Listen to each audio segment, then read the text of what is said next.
আমার আল্লাহ বলেন ওয়ালা তানহারহুমা,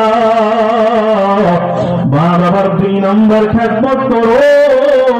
মা বাবার কখনো ধমক দেওয়া যাবে না, যে বলুন দেখি না।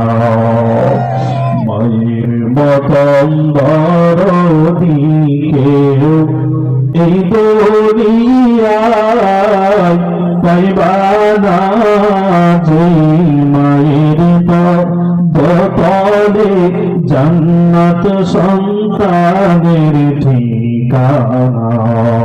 ঠিক না?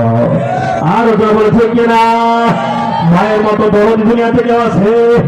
আরো আওয়াজ দেওয়া বলো, আছে নাকি? আছে নাকি? একবার আমার মালিকের ডাক দাও, বলো আল্লাহ। আরো মহব্বত আওয়াজ দেওয়া বলো আল্লাহ।